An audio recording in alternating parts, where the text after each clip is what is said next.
Bismillahirrahmanirrahim. Alhamdulillahi rabbil alamin. Usalli wa sallimu ala ashrafil anbiya'i wal mursalin. Nabina wa habibina Muhammad ibn Abdillah wa ala alihi wa ashabihi. Wa man sara ala nahjihi ila yawmiddin wa ba'd. Allahumma alimna ma yanfa'una wa anfa'na bima 'allamtana wa zidna ilman ya karim. Allahu jalla wa ala falenderojm. Salavatet dhe selamet tona mbi pejgamberin ton Muhammedin sallallahu alaihi wasallam i dërgojm. Mi familjen e tij, mbi shokët e tij dhe mbi gjithë ata cilët rrugën e këtij pejgamberi deri në ditën e gjykimit e pasojnë. Nëse ju kujtohet vëllezër, herën e fundit kemi folë për një ndër betejat e cila ka ndodhur mes betejës së Ahzabit, për cilën do të flasim në të ardhmen, dhe betejave tjera të cilat kanë ardhur mbas betejës Uhudit. Ajo ishte beteja Benil Mustaliq. Dhe thamë që në këtë betejë, ose lidhur me këtë betejë, kanë ndodhur dy ndodhi tepër të rëndësishme, të cilat kanë ndikuar në zbritjen e një numri të madh të ajete këto të cilat do të jenë udhëzim dhe udhërrëfyes për besimtarët derisa të lexohet libri Allahu xhella xhelaluhu dhe derisa të punohet me të në këtë tokë. E para prej këtyre dy ndodhive është fillimi i një përçarje në shoqërinë e Medinës, dhe ne jemi tu fol fillimi i përçarjes mes ensarëve dhe muhaxhirinëve në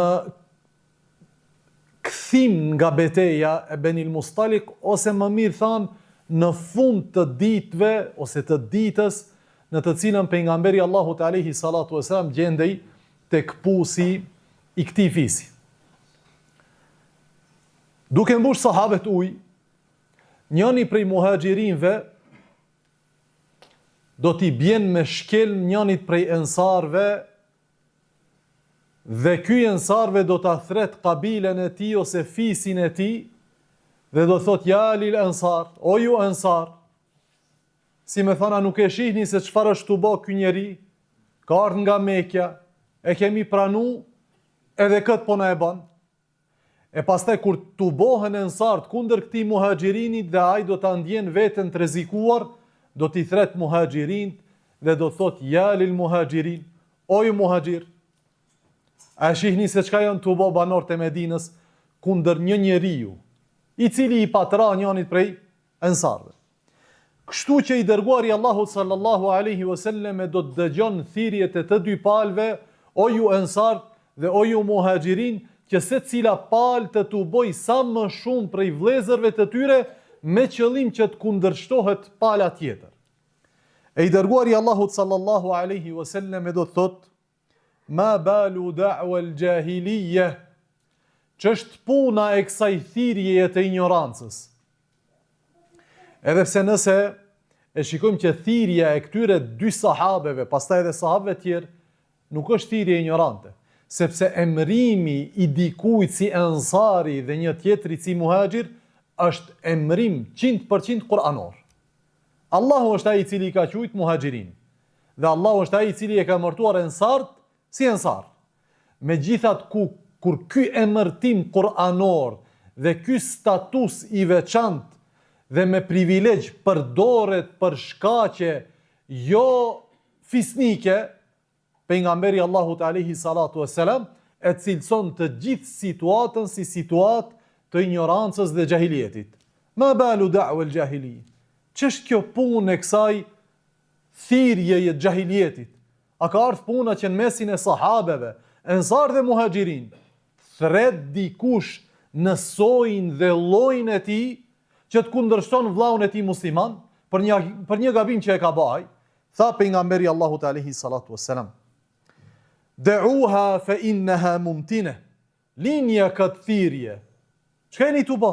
Linja nga se ajo është e fliqur, kjo që bëni ju, edhe pse e thirrni dikant me një emrim kuranor, nuk është emërtim që ne ja kena vu vitit o vëllezër. A e dish kush jena ne? A e dish sa heroja kena dhënë ne? A e dish sa kemi bën ne? A e dish çfarë të arritura kemi ne? Jo kur gjo prej këtyre pretendimeve njerëzore. Emrimi është emrimi i Allahut për një grup në Kur'an. Megjithatë kur ky përdorim i emrit është shpërdor dhe keq shpërdor, pejgamberi Allahut alayhi salatu wasallam thot linja këtë emër. Lini këto emërtime fe inneha mumtine, nga se është i fliqur. Për shpërdorimi dhe keq përdorimi një titullit lavdishëm, për shka që jo fisnike e bën të gjithë procesin të pis dhe të fliqur. E pejgamberi Allahu te alayhi salatu wasallam në mënyrë të prerë, thot linja, as ensar as muhaxhirin. S'ka ensar dhe muhaxhirin.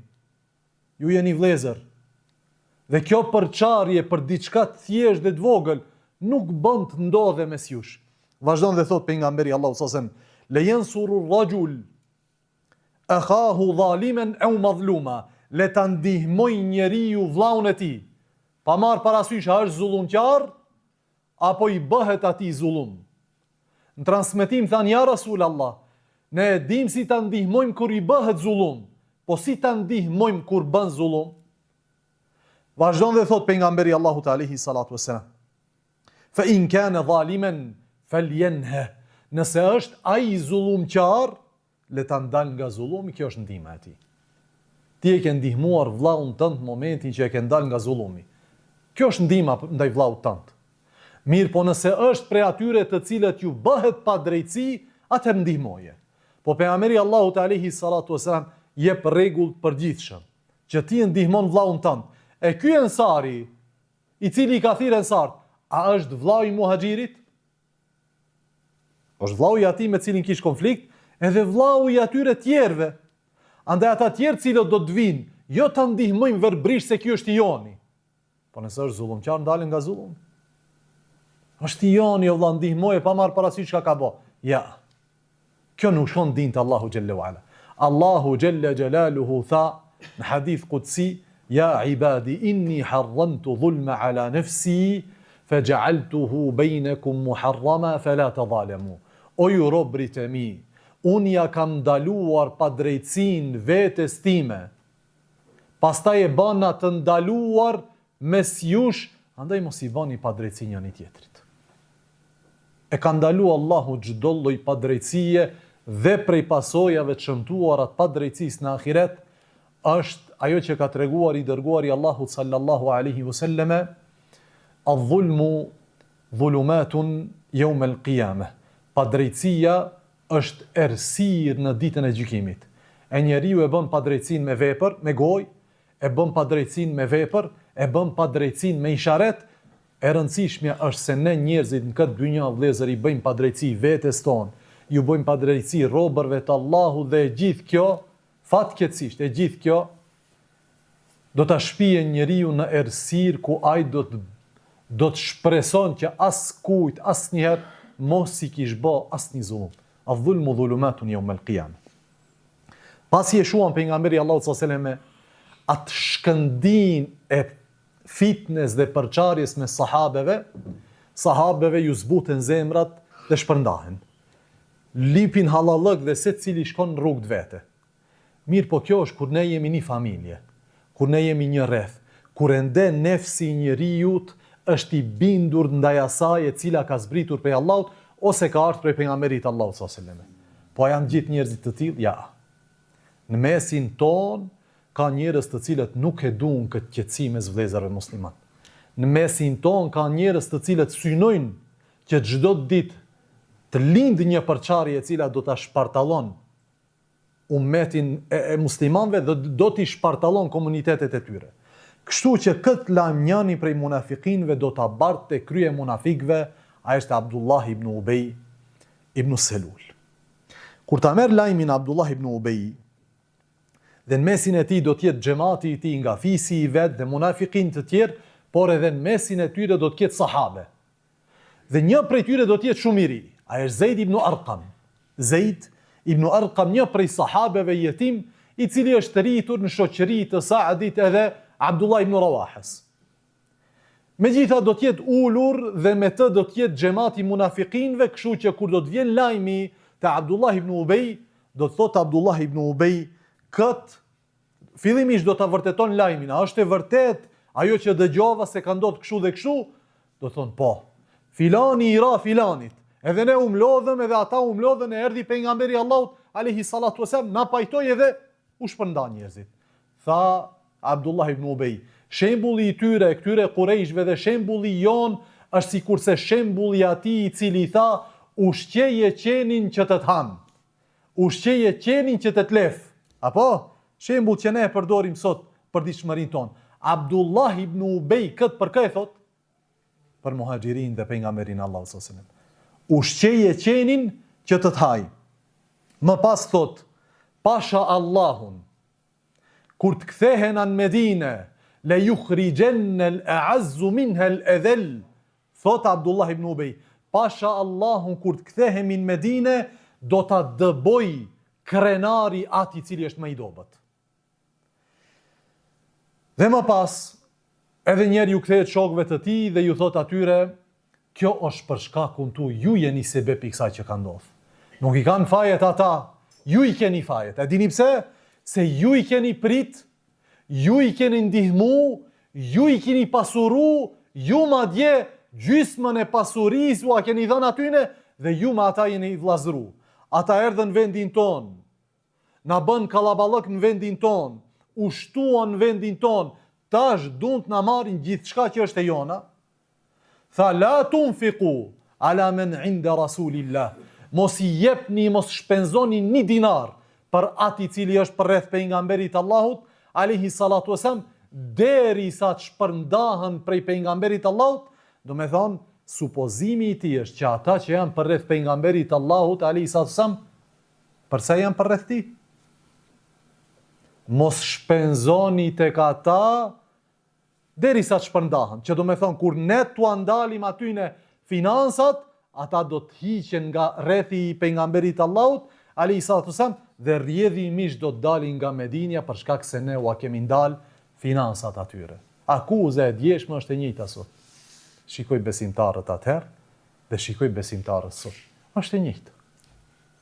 Ai i cili shikon dynjan nga këndvështrimi materialist, është shumë normal që besimtarin e sinqert ta akuzon për materializëm në raportin e tij me Allahun. Ky falet se merr parë, kjo ka vu shami se merr parë, ai shkon xhami se merr parë, ky bën se merr parë, ai që e gjitha sillet rreth kësaj, nga se dynjaja te ky njeri është gjithçka. Ç'kjo është gjithçka për atë. Abdullah ibn Ubej njëjtën taktikë ka përdorur. Ndal në finansat prej këtyne, do ta shihni. Të gjithë do të largohen prej pejgamberit Allahut, alayhi salatu wasalam, dhe rrjedhimisht do ta lanë Medinën dhe do të na lanë rahat. Zeid ibn Arqam, ky djalosh i ri, besnik dhe i sinqert, shkon tek axha i tij, edhe po i thot axhës vet, e kam dëgju Abdullah ibn Ubejn, duke thënë për pejgamberin e Allahut, la yukhrijanna al-a'azzu minha al-adhall. Do ta largoj, do ta dëboj nga Medinja më krenari, atë që është më i poshtër dhe më i dobët. Ky sahabe shkon tek pejgamberi i Allahut, alayhi salatu wassalam, dhe i thot kështu dhe kështu dhe kështu ka thënë Abdullah ibn Ubej me xhamatin e tij. E pejgamberi i Allahut, alayhi salatu wassalam, çfarë bën? Prezencë të tij është Omeri. Thot ja Rasulullah, da'ni adriba unuqa hadha al-munafiq. Lejo që t'ja pres kokën këtij munafiku. Kjo nuk është e para. Kjo është do me thonë gabimi i 5, i 6, i 10 i këtij njeriu. Ky ka bërë trazira shumë mëdha dhe tash vazhdon pasi e shu fitnja me ensarëve dhe muhaxhirinëve. Është shu. Ky çohet dhe dëshiron që ta nxit këtë fitnë, madje thot, kur të shkojmë në Medinë do të bëhet kjo dhe kjo dhe këto janë kërcënime të qarta të një njeriu ndaj shoqërisë tashmë të qetë Medinës. E pejgamberi Allahut alayhi salatu wasallam nuk ndërmerr veprim kundër Abdullah ibn Ubejt. E thret Abdullah ibn Ubejn dhe e pyet. Thot kush ka qenë te ti? Ka thon filani, filani, filani. Thirrje data. Edhe i thrasin gjithë të cilët kanë qenë prezencë me Abdullah ibn Ubejn.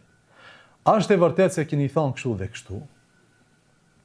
Betohen në Allahun që s'kemi thënë gjë. Asnjëri prej tyre. Betohet, gjithë betohen në Allahun dhe pejgamberi Allahut sallallahu alajhi wasallam thot këtij sahabiut, kush ta dha lajmin ty?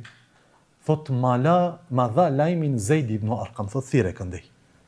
Edhe e thret Zeid ibn Arqam dhe i thot, o Zeid, unë i thira ato burra dhe të gjithë e mohuan duke u betuar në Allahun se s'kan thënë gjë. Thot Zeidi, dhe pejgamberi Allahut alayhi salatu wasalam përgënjeshtroi para kitëve. Ta jetë uri. Këto sabura janë, betohen në Allah. Ti vjen dhe sill lajme për ata, pa argument, këta u betun, që ne s'kemi thonë dhe s'kemi ba. Thot Zejdi radiallahu ta'ala anhu, u mërzita, thot, aq shumë për faktin që pejgamberi Allahu ta'alihi salatu wasalam më përgënjeshtroj. Edhe kjo mërzi nuk është, njeriu mërzitet kur një njeri, çfarë do lloj njeri i sinqert përgënjeshtron dhe nuk e pranon lajmin tënd, ti mërzitesh. Po paramendoje që lajmin tënd më e pranoi el Aminu alayhi salatu wasalam, pejgamberi Allahut sallallahu alaihi wasallam, jo dikush tjetër. Ai të përgënjeshtroj dhe të thotë që ti e ke thonë atë që nuk është e vërtet. Pak më lart, kur tham që pejgamberi Allahut sallallahu alaihi wasallam e pranon lajmin dhe Omeri ishte në prezencë të tij dhe thotë që ja Rasulullah, më lejo që t'ja hek kokën këtij munafiku, tha pejgamberi Allahut sallallahu alaihi wasallam, jo, që të mos thonë njerëzit që Muhamedi alayhi salatu wasalam i vret shokët e tij. Në këtë kontekst e ka thonë, që të mos thonë njerëzit që Muhamedi sallallahu alaihi wasallam i vret shokët e tij. Pse ata janë shokët pejgamberit Allahut sallallahu alaihi wasallam? Sepse ata ishin prezent bashkë me pejgamberin Allahut alaihi salatu wasallam në betejë. Dhe nuk ishte vetëm një betejë, po në këtë betejë kishin marrë pjesë një numër i madh munafikësh. Mirë, po edhe në betejë tjera tek këtu atje kish munafikin të cilët kishin marrë pjesë. Në moment që i dërguari Allahut alaihi salatu wasallam e shef mohimin e Abdullah ibn Ubay dhe xhamatit të tij dhe e sheh që fitneja nuk është të ushujt, fitneja mes ensarëve dhe muhaxhirinëve, pejgamberi Allahut alaihi salatu wasallam urdhënon në moment që të nisën drejt Medinës. Edhe njëri prej sahabeve i thot pejgamberit Allahut alaihi salatu wasallam, duket se është Abdullah ibn Rawaha, i thot ja Rasulullah, pse dalim në kohë ku në përgjithësi ne nuk nisëm në drejt Medinës në këtë kohë? Pse është zgjedh kjo kohë? A ka urdhër prej Allahut apo ç'është puna? Tha pejgamberi Allahut sallallahu alaihi wasallam, a nuk e dëgjuar çfarë ka thënë Ajuji, sahibukum, ka për qëllim i kabiles tuaj. Tha kush është ai? Tha Abdullah ibn Ubay. Tha jo, nuk kam dëgju. Tha ka thënë që pejgamberi Allahut sallallahu alaihi wasallam brendsinë e tij e din që ai ka thënë. Mirë, po juridikisht për të ngrit argument kundër dikujt nuk mundet. Tha ka thonë që kur të kthehemi në Medinë, më krenari, më i forti, do ta dëboj atë që është më i dobët dhe më i poshtër. Tha pejgamberi Allahut sallallahu alaihi wasallam, tha ky sahabja, ja Rasulullah, po ti do ta dëbojsh nga Medinja se ti je më krenari e më i forti. Ai është më i dobti dhe më i poshtri. Kështu që i dërguari Allahut sallallahu alaihi wasallam niset natën. Bëhet mëngjesi, ecin hiç pandal sahabet. Hiç pandal. Vjen sabahu, ja Rasulullah, të bëjmë kamp, stacionohemi, thot vazhdoni. Vazhdojnë sahabet, ditën e ardhshme ecin derisa i djeg dielli. Sahabet lodhët e traskapitur, thot pejgamberi Allahu sallallahu alaihi wasallam, këtu do të bëjmë kampin dhe do të stacionohemi. Kur stacionohen, gjithë bind flejnë dhe i zëgjumi minjerë. Kanë thonë dietarët, urtësia është që ndonjëherë fitneja nuk shuhet me muhabet. Fitneja shuhet me angazhim të njerëzve me punë tjera. Mos ju jep hapësirë të merren me atë muhabet.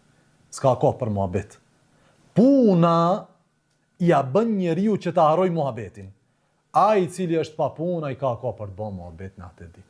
Ai ta bën një fitne, pa dytën, pa e zgjedh fitnen e parë, pa e merr dytën, pa analizon tretën, pa çon atje në lindjen perëndim, nga sa është pa punë. Ai s'ka angazhim produktiv as për atë as për të tjerët. E pejgamberi Allahu sallallahu alaihi wasallam i angazhoi sahabet me sejr fi sabilillah, me ecje në rrugë të Allahut. Kthim nga betejë që është prej veprave më të dashura tek Allahu. E shton imanin, e shuan fitnen, i shuan muhabetet e kota, dhe që është ma interesante të lodhen fizikisht. Andaj lodhja fizike ishte mjaftueshme që ata kur të shkojnë në vendin ku do të stacionohen, t'i zë sahabet gjumi me njëherë. Dhe ashtu ndodhi. Mirë po, një prej tyne ishte tepër i mërzitët. Ai është Zejdi radiallahu ta'ala anhu. Zejdi tregon, thot, vazhdum të heci me pejgamberin e Allahut sallallahu alaihi wasallam, e ne pejgamberi Allahut ma preki veshin, kështu. E u ktheva, thot, jemi të fol për një djalosh i cili në këtë kohë ndoshta i ka pas 7-18 vjet. E pejgamberi, thot Zejdi, u ktheva dhe e pash pejgamberin e Allahut sallallahu alaihi wasallam të mbusqesh.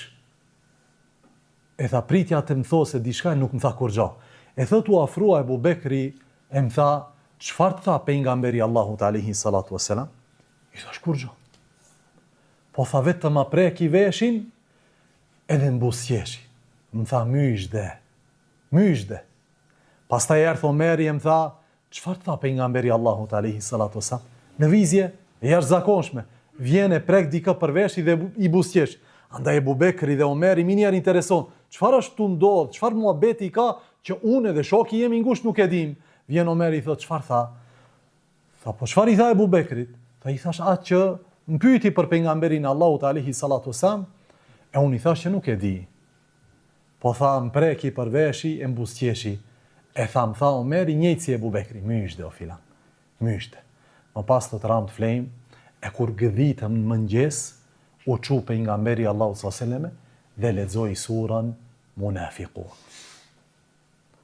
Ka zbrit një sure e plot për një shkelm ose për një ranjet, një sahabit për një sahabe, e cila ka shku dhe ka bot trazira mes dy grupeve dashura tek Allahu, por që grupi tret e ka shfrytzu situatën që të fut trazira dhe fitnin mes tyre.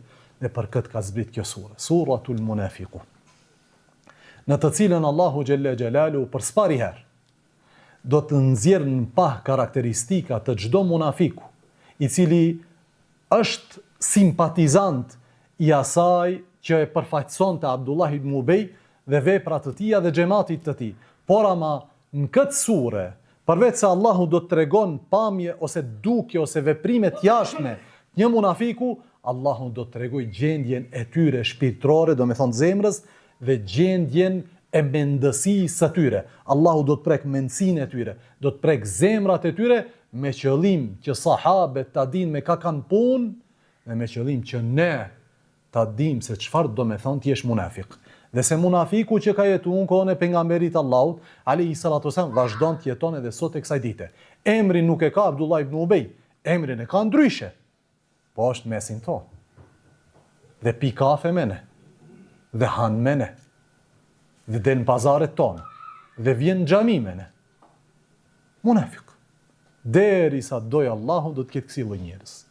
Për atë Allahu zbriti këtë sure, për cilën do të ndalemi ajet për ajeti, të shohim se si Allahu e trajton këtë problematik tashmë taze tek sahabët. Allahu Gjelle Gjelaluhu e fillon surën Munafiqun me thënien e tij, idha ja'aka al-munafiqun, kur të erdhën ty munafikët. Tashmë Allahu nuk jep isharet për një njeri ose grup njerëzish të cilët kanë qëndrime të caktuara. Allahu i emërton dhe i etiketon. Idha ja'aka al-munafiqun, kur ty të erdhën munafikët, çfarë thanë? Qalu nashhadu innaka la rasulullah. Thanë dëshmojmë, e fjala dëshmi është që dëshmojsh me gjuhën tënde për gjendjen e zemrës tënde, me të pyet dikush, a e pa për atë ndeshje që ndodhi, ti thush po dëshmoj se vetura e kuqe i ra veturës bardh, ti dëshmon për një realitet si është. Kjo është dëshmi. Për ndryshe çfarë është? Është gënjeshtër. Nëse është e kundërta është gënjeshtër. Por ata thanë nashhadu innaka la rasulullah. Ne dëshmojmë, do me thonë, ne dëshmojmë nga brendësia e zemrave tona dhe jemi të bindur se ti me të vërtet je pejgamberi Allahut. Allahu vazhdon dhe thot: Wallahu ya'lamu innaka la rasuluhu. Allahu e din se ti je pejgamberi i tij. Mbaj mend këto vëlla. Pa marr parasysh sa i javtë dhe elokuent mund të jetë një munafik i cili të lëvdon përpara syve tua, për ty nuk është e rëndësishme që ai të lëvdoj. Për ty është e rëndësishme që Allahu ta di zemrën dhe gjendjen tënde. Wallahu ya'lamu innaka la rasul. Allahu e din që ti je pejgamber. Allahu e di që ti je besimtar, Allahu e di që ti je i sinqert, Allahu e di që ti je i devotshëm. Kjo të mjafton. Thurrjet e vargjeve nga pala tjetër, lëvdatat e njerëzve, çfarë do lloj qofshin, nuk janë për ne të dobishme. Qofshin këta njerëz të mirë që na bëjnë këto lëvdata ose njerëz jo të mirë. Sidomos kur këto lëvdata të vinë për njerëzve jo të mirë, që ju ngjajnë munafikëve për cilët Allahu flet në këtë sure. Allahu e din që ti je pejgamber i tij. Wallahu yashhad, e tash Allahu dëshmon. E ti ke dëshminë e tyre përballë dëshmisë së munafikëve. Ke dëshminë e tyre përballë dëshmisë Allahut xhella xjalaluhu, wallahi yashhadu innal munafiqina lakadhibun. Allahu dëshmon që munafikat janë gënjeshtar. Gënjeshtar për çka? Për pretendimin e tyre se ata besojnë pejgamberin tënd. Nuk besojnë. E kjo dëshmi merret në mënyrë automatike nga besimtari se unë nuk e besoj pretendimin atij që thotë se unë jam pejgamber, se Allahu dëshmon që ai është gënjeshtar. E Allahu i di zemrat e robërve dhe mendjet e tyre. Vazhdon Allahu xhalla wa ala dhe thotë: ittakhadhu aymanahum junne. Ata betimet e tyre i morën si mburoj. Ittakhadhu aymanahum junne. I morën si mburoj, do me thonë, kur ata u akuzuan për një thënie, çfarë banën ato? Vallah billah ne s'kina thonë. Edhe me një mënyrë automatike është kriju një mburoj mes tyre dhe atyre të cilët i akuzojnë. Ka ardhur një djalosh dhe i ka akuzuar ata, se ka dëgjuar prej tyre se ka thënë këtë dhe këtë dhe këtë. Ata thënë, vallahi nuk e kam thënë. Sot ne kemi vëllezër tonë që falen me ne, është i gatshëm thot vallah dhe billah për 5 denar në patligjana vëllezër. Edhe rrejshën betohet në Allah. Munafik, e ka di që kur të those vallahi billahi, e ka di që pejgamberi Allahu sallallahu alaihi wasallam nuk ka mekanizma juridike si të ngrit pa di, thojza, ose si të ngrit argument kundër tyre, sa ata betohen në Allahun. Allahu është gjëja më e madhe në shoqërinë e tyre. Edhe e dinë që kur shkojnë tek pejgamberi Allahut, i cili është njeriu i cili më së miri e madhron Allahun, do të mbrohen me kë? Me betim në Allahun. Andaj u betuan me njëherë. Thanë vallahi billahi në s'kina thanë. Pejgamberi Allahut se mund të rroç. Zemra ime mund të thosë ndryshe, po gjendja e jashtë me çfarë? Ashtë se ky betohet në Allahun.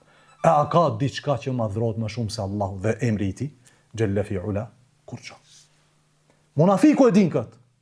Si ka mundësi që sot plot prej vëllezërve tonë musliman për 50 denar, 100 denar, për 2 euro, për 5 euro, për një vetur, për diçka kalimtare nga kjo dynja ti bën 50 betime dhe zotime se vallahi e billahi e tallahi kështu është. Kurse munafiku është mjaftuar me një. Ka thonë wallahi dhe është tërheq pejgamberi Allahu sallallahu alaihi wasallam. Kjo nga se e ka di që madhrimi Allahut tek pejgamberi Allahut alaihi salatu wasallam është në të gjitha rrafshet e jetës së tij alaihi salatu wasallam. Jo vetëm xhami. Allahu madhrohet sikund. Allahu është Zoti i xhamisë dhe është Zoti i gjithçka e xhella xhelaluhu. Andaj madhrimi i tij është gjithkund dhe në çdo rrafsh të jetës. Ittakhadhu aymanahum junnatan fasaddu an sabilillah, dhe kështu larguan nga rruga e Allahut. Ka për qëllim fasaddu an sabilillah, e larguan veten e tyre duke krijuar bariera mes tyre dhe muslimanëve me betime që i bën, dhe i larguan besimtarët, sikurse mbetejat e kaluame që të prezantojnë luftë me pejgamberin Allahut sallallahu alaihi wasallam, innahum sa'a ma kanu ya'malun, edhe sa vepër të keqe që kanë vepruar ata. Vazhdon Allahu dhe thot: Dhalika bi annahum amanu thumma kafaru fatubi'a ala qulubihim. Kjo nga se ata besuan dhe më pas bën kufër në Allahun. Kjo nga se ata hynën në iman dhe më pas bën kufër në Allahun. Dhe Allahu këtu tregon për një kategori të munafikinëve, sepse munafikat në Kur'an dhe hyrja e tyre në iman është përshkruar në drejgje të ndryshme. Ka pat prej munafikëve të cilët vetëm e kanë shpreh islamin me gojë, por ama Allahu dëshmon që imani nuk ka hyrë zemrat e tyre. Dhe të tjerë të cilët kanë hyrë në iman, por në momentin që kanë shkuar me shoqërinë e tyre, kufri u zhduk shumë i afërt, andaj janë bashkangjitur taborit të kufrit dhe kështu që e kanë lënë imanin fatubi ala qulubihim dhe Allahu a ka vullosur atyre zemrat. Që përfitohet nga kjo vëllezër, se vullosja e zemrës së njerëzit vjen për shkak të rrezikimit të vazhdueshëm të tij, ose për shkak të afërsisë së zemrës së tij me gjunahet, përfshirtu edhe kufrin. Sa herë që ti e rrezikon zemrën tënde dhe e ke afruar tek gjunahi, e ke rrezikuar imanin tënd. Dhe në moment që ti e bën këtë lojë mes imanit dhe kufrit, duke u afruar ka kufri, ka mundësi që kjo lëvizje mes imanit dhe kufrit të rezultoj me vullosje të zemrës tënd, që më asnjëherë, asnjë ajet mos të bëj dobi, asnjë hadith mos të zgjoj, asnjë udhëzim mos të drejton ka rruga e drejtë. Fatubi ala qulubihim. Allahu tha dhe më pas Allahu a vullosi aty në zemrë. Pse? Për shkak se imanin nuk e kanë zënë diçka serioze. Për shkak se imanin nuk e kanë zënë si kontratë mes tyre dhe Zoti Xhella Xhelaluhu. Për shkak se imani ka qenë fjalë të cilën e kemi thënë dje dhe sot mund ta lëm. Imani është gjëja më e shtrenjtë të cilën Allahu ta ka dhënë. Imani është privilegji më i mirë me cilin Allahu ka përzgjedh. Imani është drita më e mirë që e ka pat ndonjë njeri në këtë tokë. E Allahu të ka zgjedh ty, Allah. Dhe të ka dhënë iman. E këta të cilët këndalë në betej me pejgamberin Allahu s.a.s. Nuk e në këpat këtë gjë, madje Allahu thot fetubi ala qulubihim, dhe atyre Allahu a ka vullos zemrat, fehum la jefkahun, dhe ata më nuk kuptojnë. Çfarë nuk kupton? Nuk kupton realitetin me i pa argumentet më të qarta ki, shkry puna e tij. A ke pa, ne shohim njerëz super inteligjent. Njerëz të cilët të arriturat akademike i kanë, nuk krahason në askën në dynjë. Megjithatë, fehum la yafqahun, nuk e kupton realitetin e ekzistencës së tij në këtë dynjë, edhe pse këtë realitet e ka kuptuar një bujk i cili jeton qosh dynjas, që s'di as shkrim as lexim. E Allahu këtij i ka dhënë dritë të imanit, e këtë tjetrin e ka fundos në errësirën e kufrit dhe ja ka vulos zemrën derisa des në këtë gjendje. Allahu na ruajt. Vazhdon Allahu dhe thotë: Wa idha ra'aytahum tu'jibuka ajsamuhum. Dhe kur i sheh ti ata, Allahu i thot pejgamberit Allahut, tash më hym detaje të karakteristikave të këtyre munafikëve. Wa idha ra'aytahum tu'jibuka ajsamuhum. Kur ti i sheh ata, ata të mahnitin me trupat dhe pamjen e tyre. Abdullah ibn Ubej ka qenë më shtatë madh prej ensarve, saqë petku i tij ose Abbasit nuk i ka bë asnjë petk prej ensarve përpos petku të Abdullah ibn Ubej. I madh, i dukshëm, elokuent, i pastër, i parfumos, gjitha standardet të kësaj dynjaje në nivel. Por do ta shohim çfarë shembulli Allahu jep për të. Wa idha ra'aytahum tu'jibuka ajsamuhum. Kur i sheh të mahnisin me pamjen e tyre. Wa in yaqulu tasma' li qawlihim, dhe kur ata flasin, ti e dëgjon muhabetin e tyre. Hin me xhlis, ai flet gjithë e dëgjoj. Ti thu si ka mundësi? Si ka mundësi olla këtë e ngjoj? Po unë e di prej brenda se ai është harab, kur gjos ka. Megjithaj ai dëgjohet. Mos u çudit Allah. Allahu thot pejgamberit të tij alayhi salatu wasallam, wa in yaqulu, kur ata flasin, ti e dëgjon muhabetin e tyre. Pejgamberi Allahut është mahnit me elokuencën e tyre. Është mahnit me mënyrën se si flasin. Është mahnit me pamjen e tyre.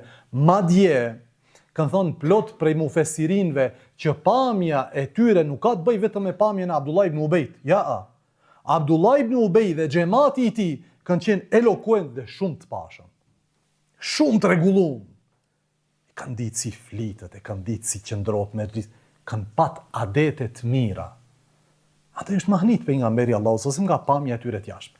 Por tash Allahu i dërgon isharete pejgamberit Allahut, isharete të cilat në të ardhmen do të jenë shpallje të emrave të tyre individualisht. Filani tashmë nuk ka emra. Tash janë cilësi me karakteristika të përgjithshme. Në të ardhmen filani, këto janë munafiqin. Me emra. Thot Allahu, ka'annahum, e gjithë kjo, pamja e tyre, elokuenca e tyre, ka'annahum khushubun musannada. Sikur me qenë, me fjalorin ton, drasa të mbështetura. Mirë po fjala khushubun ose në qiraet khushbun, ka për qëllim një trung druri, të cilë njerëzit e kanë prej, por nuk e kanë përdor. E kurse kanë përdor, e kanë bështet për dikundi. Edhe nga jashtë ti kur e shet, duket si trung taze i njon, me gjithat aj për brenda është i thatë dhe nuk jep as një frut. S'ka kur gjaj, as uj, as lang, as nektar, as frut, as kur gjaj. Është i prem, është i vdekët. E Allahu thot, ke ennehum khushubun musennede, gjithë ki trupi mirë, gjithë këto teshat bukra, gjithë ki parfum, gjithë kjo elokuencë, si kur me qenë një drasë mbështetur për një muri. Jo drasat jetë mbështetëse për diçka, po a i mbështetet për diçka, qa që është i shprazët prej brenda. Kur gjonë s'ka brenda. Dhe kjo ajet, njëkohësisht, është i frikshëm për mu dhe për ty. Për gjendjen time dhe tanden. Pse? Ke ennehum khushubun musennede, kanë thonë ulemat e tefsirit, janë dëvdekët për brenda. Shihe raportin tënd me Allahun. Çfarë jete ka zemra jot namazin tënd? Çfarë jete ka zemra jot leximin e Kur'anit që e bësh? Çfarë jete ka zemra jot në bamirësinë tënde ndaj prindërve? Çfarë jete ka zemra dhe nefsi jot në ngajlen tënde për gjendjen e ummetit? Çfarë jete ka zemra jot në kuptimin e realiteteve të ekzistencës tonë në këtë dynja?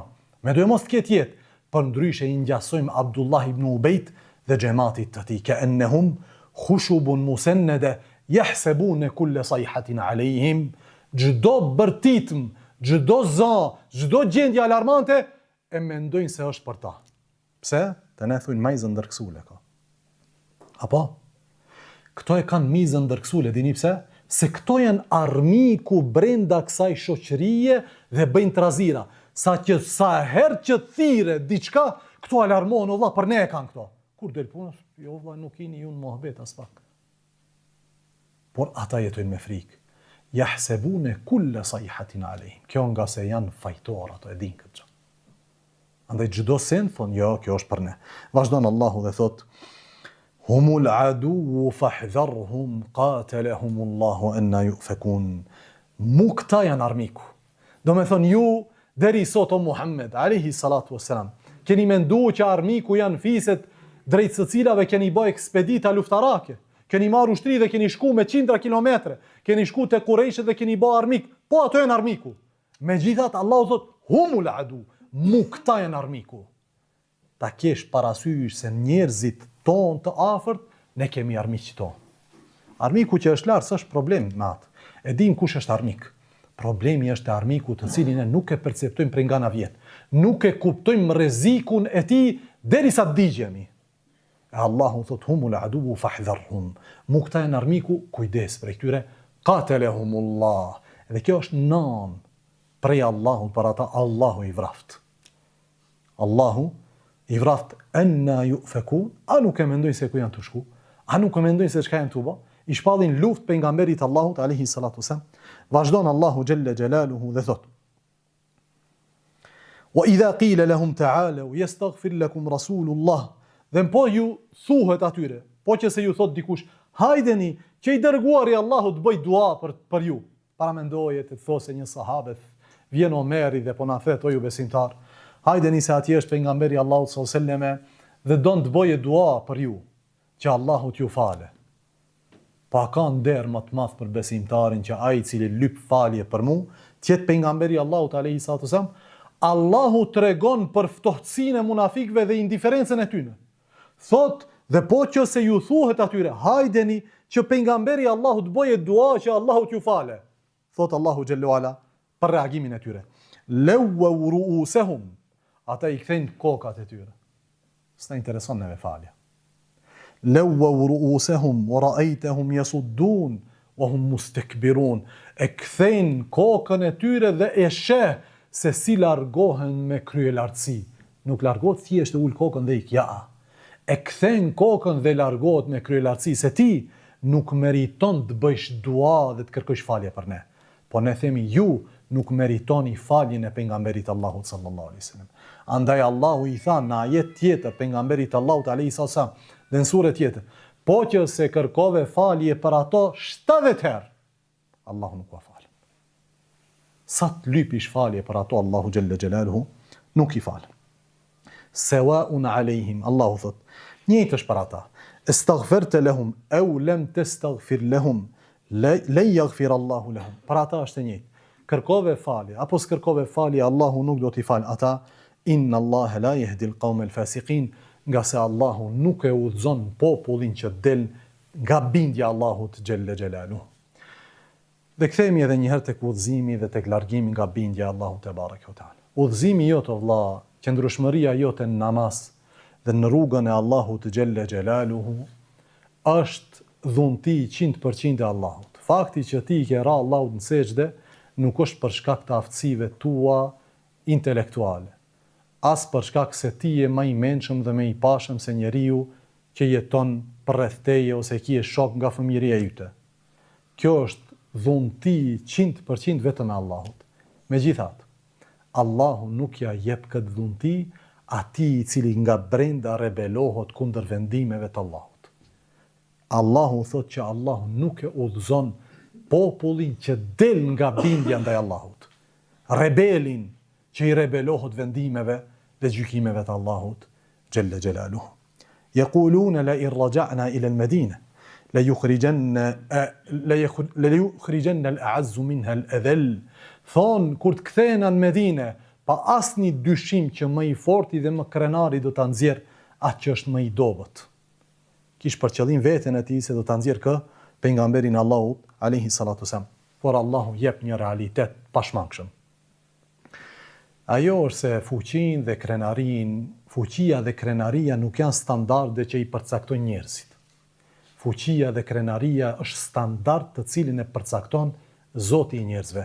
Andaj Zoti Gjelle Gjelaluhu tha, walillahi l-izzatu, wali rasulihi, wali l-mu'minin, walakinna l-munafiqina la ya'lamun. Allahu t'i takon krenaria dhe fuqia, të dërguarit të tij dhe besimtarve, por ama këtë munafiqët nuk e din. Pse nuk e din? Kthehemi 2-3 ajete më para kur Allahu tha për ata që ata la yefqahun, nuk e kuptojnë realitetin e gjërave. Nuk e kupton ai që standardizimi i krenaris nuk është çështje njerëzore. Krenarinë e jep Allahu, nuk e jep njeriu. Fuqia dhe bashkimi i njerëzve mund t'ju duket njerëzve që është fuqi dhe krenari, po përfundimisht është Allahu i cili jep krenarin, jo njerëzit. Walakin al-munafiqun la ya'lamun. Munafiqat nuk e din. Dhe çdo kush i cili e humb rrugën e tij në këtë aspekt, ju ngjan munafikëve. Për herë shef këtë në palën e gabuar. Për herë. Themi që ky njeri ka devijuar në këtë aspekt. Allahu na ruajt. Vazhdon Allahu dhe thot. Lidhur me këtë vëllezër, ushtria e pejgamberit Allahut sallallahu alaihi wasallam vjen që ty në Medinë. Edhe vjen Abdullahu i biri Abdullahut. Kush është Abdullah i biri Abdullahit? Ha? Djali kujt? E dëgjut? Djali Abdullah ibn Ubejt. E ka emrin? Abdullah, prej sahabëve të sinqert. Para se ty në Medinë, thot, ja Rasul Allah, kam dëgju që ti don ta ekzekutojsh babën tem. Abdullahu e din gjendjen e babës vet. Mirë, po baba i ti, me zor, do të dale publikisht dhe ta shfaqe gjendjen e zemrës së tij përpara pejgamberit Allahut sallallahu alaihi wasallam. Thot, ja Rasul Allah, kam dëgju që ti don ta dënojsh babën teme në xhamatin e tij. A ka mundësi, ja Rasul Allah, që nëse vjen vendimi për ekzekutimin e tij, që unë t'jem ai i cili ekzekuton. Dëgjoje shkakun pse. A e vret fëmia babën dhe baba fëmijën, Allahu na ruaj. Por Abdullahu thot kështu, ja Rasul Allah. Nga se kam gajle, se ndoshta e vret dikush prej shokëve të mi, e ndonjëherë mu më kaplon ai fanatizmi i xhakit, e hakmirën ndaj një vllaut dhe të përfundojnë zjarr xhenemit për një qafir. Për ka për babën e vet. Realitet, ky jefka, ky e kupton pse jeton, ky e kupton se krenaria i takon Allahut, jo dikujt tjetër. Ky e kupton. Andaj thot nuk duan të hyjnë në xhehenem për një njerëz. E nëse është baba im. Madje çfarë thot subhanallahu? Thot e din i gjithë Khazrexhi, fisi i vet, që unë jam njeriu më respektues ndaj prindit. Unë jam i veçantë këtë aspekt. Unë jam fëmia më i mirë për babën e tij. Megjithatë, nëse ka ardhur puna që ai të vritet, unë duhet jem ai i cili e vret, jo dikush tjetër. Por ama pejgamberi Allahu alaihi salatu wasalam, i cili është mësuesi i njerëzimit sallallahu alaihi wasallam, thotë kështu: Bel natarafaqu bihi. Do të jemi të butë me të. Sabër, nuk ka ardhur puna ta ekzekutojmë, mas ta vrasim. Bel natarafaqu bihi wa nuhsinu suhbatahu ma baqiya ma'na. Dhe do të jemi shoqërues të mirë të tij derisa është mesin tonë. Derisa është gjallë. Mos e ki gal. Tamam. Abdullahu e hoqa të barë që e kisht mes tij dhe pejgamberit Allahu sallallahu alaihi wasallam dhe vazhdon rrugtimi derisa vjen përpara kufive të Medinës dhe Abdullahu ndalet. Dhe kur vjen baba e tij thot ndalu. Thot Abdullah. Djali vet. Thot pasha Allahun, nuk do të hysh në Medinë derisa të t'jape leje i dërguari Allahut alaihi wasallam. Ai nuk ka leju që të vritesh. Po s'hish në Medinë derisa të të lejoje krenari alaihi salatu wasallam. Më i fuqishmi sallallahu alaihi wasallam. Andaj thot shko merr leje pi pejgamberit Allahut. Shko nënçmohu që ai të jep leje dhe të thosë hyn në Medinë. Shkon Abdullah ibn Ubay i ati dhe lyp leje prej pejgamberit Allahut alaihi wasallam. E thot Abdullahu gjali jem ka ndalu. Thot thuj Abdullahu se të kam dhënë leje të hysh. Edhe hyn Abdullah ibn Ubay në qytetin e pejgamberit Allahut alaihi salatu wasallam. Vazhdon surja dhe tashmë Allahu nuk ju drejtohet munafikëve. 8 ajete ishin për munafik dhe 3 ajete janë për ne. 8 ajetet e para flasin për munafik, po janë për ne që ne të marrim mësim, po tash Allahu drejtohet ty Allah. Edhe mu. Thot Allahu, ja ejuhalladhina amanu, o ju të cilët keni iman, la tulhikum emwalukum, wala euladukum an dhikrillah. Të mos ju shmangin as pasuria, as evladi juaj nga feja dhe përmendja Allahut xhelle xhelalu. Pse? Se dashuria ndaj këtyre 2 gjërave është e natyrshme. Rrjedh këndej. Rrjedh në përvenat tua, është nefsin dhe shpirtin tënd. La tulhikum amwalukum wala auladukum an dhikrillah. Dashuria natyrshme për to është e kuptueshme, po nuk është e kuptueshme që ti ta japësh gjithçka kësaj dashurie në hesab të dashurisë tënde për Allahun dhe pejgamberin Allahu sallallahu alaihi wasallam. Vazhdon Allahu dhe thot: "Wa man yaf'al dhalika", kush e bën kët, kush jep përparësi kësaj ndaj fesë Allahut dhe përmendjes Allahu xhalla xhelaluhu, fa ulaika humul khasirun. Këta janë të humburit. E kjo ajet sikur flet për Abdullah ibn Ubay të birin, që ai nuk u mahnit me pozitën e babës së tij, as me fuqinë e xhamatit të babës së tij. Ja, i qëndroi besnik Allahut dhe pejgamberit Allahut sallallahu alaihi wasallam. Pastaj Allahu vazhdon dhe na thot: "Wa anfiqu mimma razaqnakum", dhe shpenzoni nga ajo që ne u kemi dhënë, nga ajo që ne u kemi begatu. Pare që i ken xhep sot o vëlla. Pa marr parasysh sa janë. A janë 5 euro, apo 500, apo 5.000, apo 5 milion, nuk janë tuat. Janë amanet i Allahut në xhepin tënd. Wa anfiqu mimma razaqnakum, shpenzoni nga ajo që ne u kemi dhënë. Nuk është ai koncept i Abdullah ibn Ubay ibn Selulit, ndalva finansat, se ata janë të varur prej neve. Ja, ata janë të varur prej Allahut, se Allahu është ar-Razzaq al-Mannan xhalla xhelalu. Jo Abdullah ibn Ubay dhe njerëzit tjerë. Andaj Allahu tash i thot besimtarëve: ju ku jeni? Ai nxit xhamatin e vet për kooperaci, po ju ku jeni? Shejtani me gjithë partinë e vet o vëllezër, i nxit njerëzit për kooperaci dhe kur jep sadaka, sa kjo fleta, ai vjen dhe i thot: po ku t'ja dhahe? Pa ki shëndosh, pa ki kët, pa ki sa vajnë të kthesh ti thush beri çato pare. Pse ai natë ditë e bankët. Natë ditë e bankët o vëlla. E Allahu thot wa anfiqu mimma razaqnakum. Shpenzoni nga ajo që ne ua kemi dhënë. Min qabli an ya'ti ahadakumul maut. Përpara se t'i vi dikujt për jush vdekja, fe yaqul rabbi laula akhartani ila ajalin qarib fa asaddaq. Përpara se t'i vjen dikujt për jush vdekja, dhe çfarë thot? T'i vjen exheli, dhe kur t'i vjen exheli thot o Allah, ma vno edhe pak exhelin. E çfarë shpreson në vonesën e tij të exhelit? Mja për 2 ditë jetoj. Që t'jap sadaka.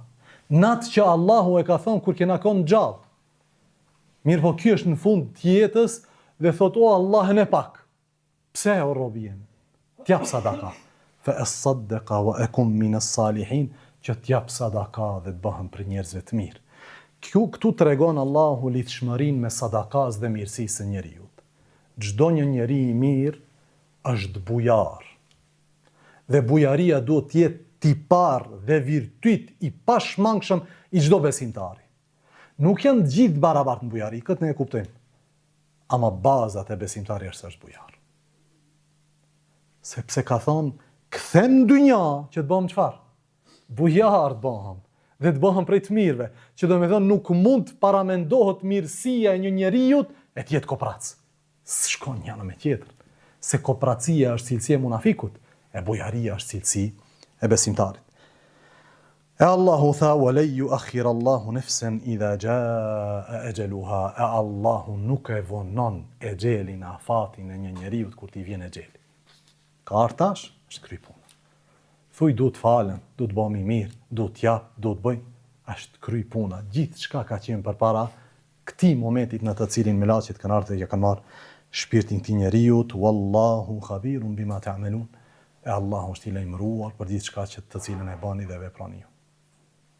Deri në këtë moment Allahu din gjithë shka që keni punuar. Dhe është e shënuar gjithë shka të cilën e keni punuar. Vazhdojmë inshallah ta'ala ligjëratën e ardhshme. Wa akhiru da'wana alhamdulillahi rabbil alamin.